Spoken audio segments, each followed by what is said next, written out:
Si l'anxiété est une peur, quelque part une peur sans objet, la phobie, c'est quelque chose, c'est une anxiété et une peur qui concerne un objet. J'ai peur, par exemple, lorsque je suis dans l'ascenseur. J'ai peur lorsque je vois un chat. J'ai peur lorsque je vois un serpent ou un animal. J'ai peur lorsque je suis en voiture, que j'entends des klaxons autour de moi. J'ai peur lorsque je vois le policier au feu rouge. Donc ça a un objet. L'anxiété n'a pas d'objet. Elle peut concerner toutes les maladies.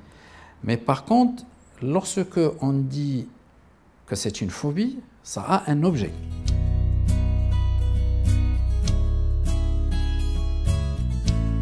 Les phobies, ce n'est pas quelque chose de très lourd, n'est-ce pas?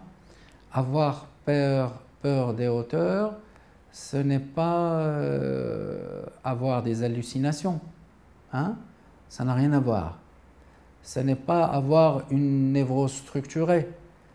La peur, ce n'est pas une névrose structurée, quelque chose de lourd. La phobie peut se soigner et ça dépend donc du contexte, ça dépend du patient, ça dépend de sa capacité à dépasser.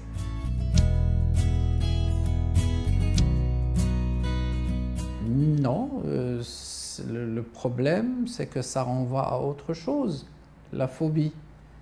Il faut traiter ce à quoi ça renvoie. Hein? Parce que la peur en elle-même, l'objet de la peur n'est qu'une espèce de projection sur un espace ou un animal, etc., de quelque chose d'autre. Et qui se passe avant de s'installer dans autre chose, dans une névrose structurée ou dans quelque chose comme ça. Donc, il faut entendre la peur comme une espèce de métaphore.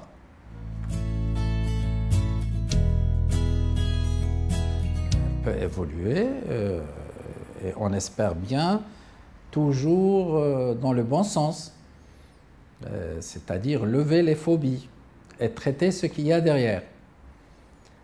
Mais les choses qu'on ne traite pas, qu'on ne prend pas en charge, ça dépend des raisons qui ont amené à cette phobie. Et comme ça, on peut déplacer cette peur d'un objet à un autre. Certaines personnes ont peur aujourd'hui des cafards, demain elles auront peur de l'ascenseur.